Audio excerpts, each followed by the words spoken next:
Amado irmão, amada irmã, saúde e paz com muito apreço.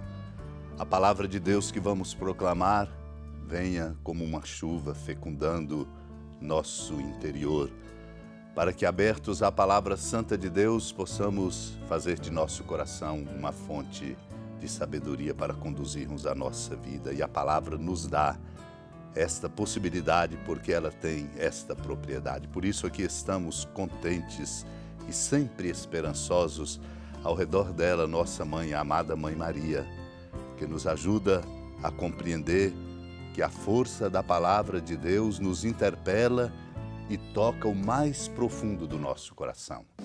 É a força transformadora própria da palavra. O Senhor Jesus disse a seus discípulos: se me amasseis, ficaríeis alegres, porque eu vou para o Pai, pois o Pai é maior do que eu.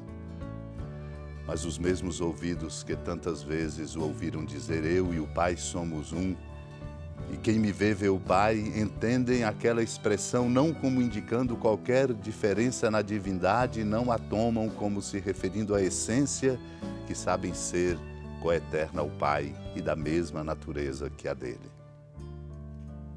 Assim, a encarnação do Verbo é indicada aos apóstolos como promoção do homem.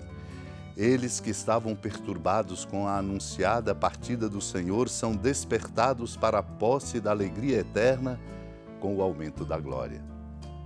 Por isso Jesus disse: se me amasseis, ficaríeis alegres, porque eu vou para o Pai.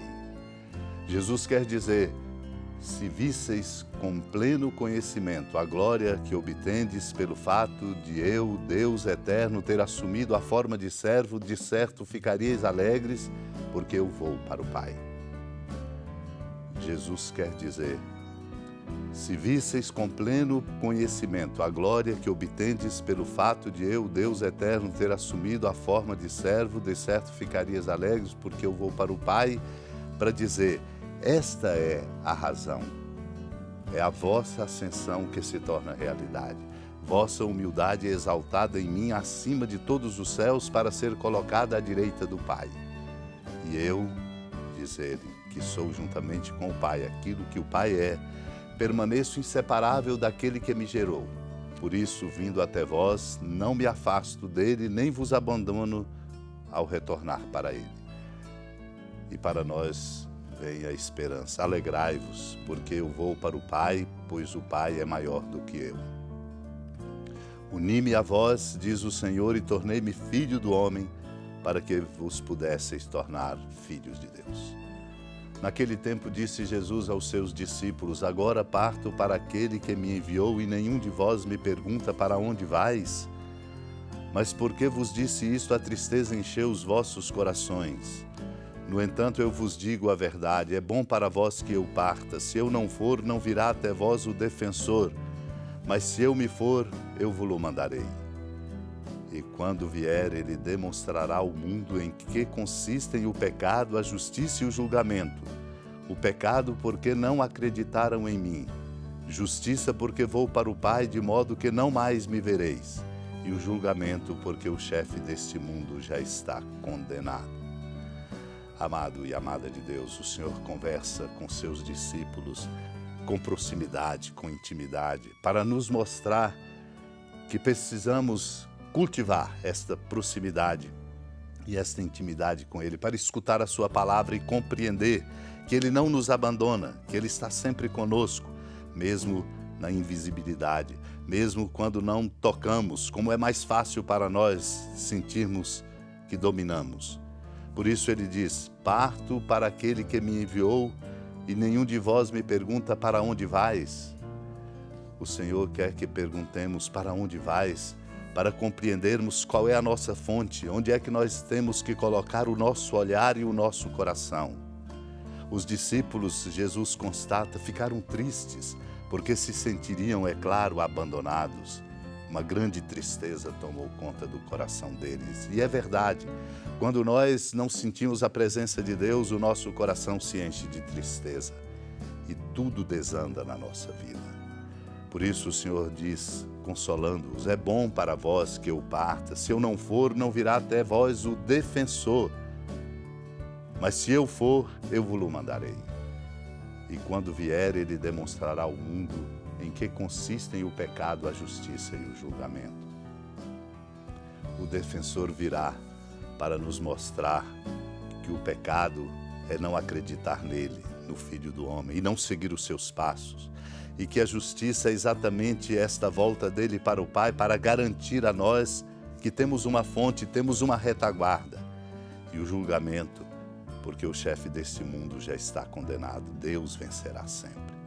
Precisamos, meu irmão, minha irmã, sempre muito de multiplicar os momentos de proximidade e intimidade com Deus, nos fortalecendo. Lembro do comentário sobre o Evangelho de São João, de São Cirilo de Alexandria, quando diz que cada vez que participamos do corpo sagrado de Cristo, unimos-nos a Ele corporalmente, como afirma São Paulo ao falar do mistério do amor misericordioso de Deus. Este mistério, Deus não o fez conhecer aos homens das gerações passadas, mas acaba de o revelar agora pelo Espírito aos seus santos apóstolos e profetas. Os pagãos são admitidos à mesma herança, são membros do corpo, são associados à mesma promessa em Jesus Cristo. Ora, se todos nós formamos um só corpo em Cristo, não apenas uns com os outros, mas também com aquele que habita em nós pela sua carne, por que não vivemos plenamente esta união existente entre nós e com Cristo? Com efeito, Cristo é o vínculo da unidade, por ser ao mesmo tempo Deus e homem. Seguindo o mesmo caminho, podemos falar da nossa união espiritual, afirmando que todos nós, ao recebermos o único e mesmo Espírito, nos unimos uns com os outros e com Deus. Supliquemos a Deus, pela intercessão da amada Mãe Maria, a graça de vivermos em comunhão e de nos unirmos para assim construirmos um tempo novo na nossa sociedade enquanto caminhamos para o reino definitivo em plenitude. Supliquemos. Senhora da piedade, Mãe Virgem do Cristo Deus. Lembrai-vos, ó piedosíssima Virgem Maria, que nunca se ouviu dizer que alguém daqueles que, tendo recorrido à vossa proteção, implorado a vossa assistência e reclamado o vosso socorro, tenha sido por vós desamparado. Animado com igual confiança, a vós recorro, ó Virgem das Virgens, e gemendo sob o peso dos meus pecados, me prostro a vossos pés. Não desprezeis as minhas súplicas, ó Mãe do Verbo encarnado, mas dignai-vos de as ouvir propícia e de me alcançar o que vos peço. Amém. Feliz padroeira de um povo a lutar, a gente mineira te quer exaltar, não só lá na serra, tu és esplendor de toda esta terra, também és fulgor.